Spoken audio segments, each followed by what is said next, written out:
প্রয়োজন রয়েছে না, কিন্তু আজকে দেখবেন সুস্পষ্টভাবে একটি পক্ষ সাধারণ শিক্ষার্থী আর ছাত্রলীগের মধ্যে একটি সাংঘর্ষিক জায়গায় দাঁড় করে দেওয়ার চেষ্টা করছে। আজকে হয়তো আমার কোমলমতি ভাইরা, আমার শিক্ষার্থী, সাধারণ শিক্ষার্থী ভাইরা আবেগের তাড়নায় থেকে আন্দোলনে গিয়েছিল, কিন্তু তারা কি, তাদের উদ্দেশ্য ছিল কি ওটা কথা বাতিল হবে, না হয় সংশোধন হবে, বৈষম্যের বিরুদ্ধে তারা আন্দোলন করেছে। তাদেরকে এছাড়া অন্য কোনো আন্দোলন থাকার কথা, উদ্দেশ্য থাকার কথা, কিন্তু আমরা এটাও দেখেছি সেখানে দাঁড়িয়ে সরকার বিরোধী স্লোগান দেওয়া হয়েছে, মুক্তিযোদ্ধাদেরকে কটূক্তি দিয়ে তাদেরকে কথা বলেছে। তার মানে কি, তার উদ্দেশ্য কি বৈষম্যের বিরুদ্ধে অবস্থান, নাকি সেই স্পষ্টভাবে সরকারের বিরুদ্ধে অবস্থান করছে? সংগ্রামী সাথী ভাই বন্ধুগণ, আমাদের জানার প্রয়োজন রয়েছে। বাংলাদেশের রাজনৈতিক ইতিহাস বিশ্লেষণ করলে আপনারা দেখবেন শুধু বাংলাদেশ নয়, উপমহাদেশের, ভারতীয় উপমহাদেশের রাজনীতির ইতিহাস বিশ্লেষণ করলে দেখবেন একটা শ্রেণী সবসময় চেষ্টা করেছে পানি ঘোলা করবে, আর আরেকটা শ্রেণী সেই গোলা পানিতে মাছ শিকার করবে। বাংলাদেশের রাজনীতিতে কিছু রাজপথে ইনভিজিবল পার্টি রয়েছে, যারা সোশ্যাল মিডিয়ায় ভিজিবল, যাদের রাজপথে কোনো দেখা নাই, শুধুমাত্র সামাজিক যোগাযোগ মাধ্যমে সরকারকে গালি দেওয়াই তাদের উদ্দেশ্য। তারা উৎপেতে রয়েছে, সাধারণ শিক্ষার্থীদের আবেগকে কাজে লাগিয়ে ব্যক্তিগত রাজনৈতিক হাতিয়ার হিসেবে তারা সাধারণ শিক্ষার্থীদের ব্যবহার করছে।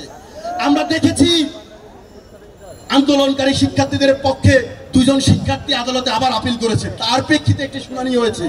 সুস্পষ্টভাবে আগামী 28 দিনের জন্য 2018 সালের যে পরিপত্রটি ছিল সেটিকে বহাল রেখে আদালত রায় দিয়েছে। যদি আদালতের রায় আপনারা নাই মানেন, তাহলে আন্দোলন কেন? বাংলাদেশকে অস্বীকার করে কি কোনো দাবি আদায় হবে? রাষ্ট্রকে অস্বীকার করে কোনো দাবি আদায় হবে? বাংলাদেশ কি কখনো পাকিস্তানে ফিরে যাবে? যে স্বপ্ন তারা দেখছে, বাংলাদেশকে আবার পাকিস্তানি ভাবধারায় প্রতিষ্ঠা করা, মৌলবাদী গোষ্ঠীর উত্থান ঘটিয়ে এই অসাম্প্রদায়িক বাংলাদেশকে আবার সাম্প্রদায়িক দাঙ্গা লাগানো, সেই স্বপ্ন কি বাস্তবায়ন হবে? দেখুন, আজকে অনেক গ্রুপে দেখি আন্দোলন নিয়ে কথা না বলে বরং ছাত্রলীগকে টার্গেট নিয়ে ছাত্রলীগের বিরুদ্ধে কথা বলছে। আন্দোলনের উদ্দেশ্যকে তারা অন্যদিকে নিয়ে যাওয়ার চেষ্টা করছে। শেখ হাসিনার বিরুদ্ধে কথা বলছে। যদি একজন শিক্ষার্থীর সত্যিকারের দাবি হয়ে থাকে বৈষম্যের বিরুদ্ধে, কোটা বাতিল কথা কিংবা সংস্কারের বিরুদ্ধে, তার সেই উদ্দেশ্য নিয়ে সে কথা বলবে, তাহলে সেই কেন শেখ হাসিনাকে গালি দিবে, সেই কেন সরকারকে গালি দিবে, ছাত্রলীগকে গালি দিবে? তার মানে তার উদ্দেশ্য স্পষ্টভাবে প্রতীয়মান যে সে আন্দোলন করতে আসেনি।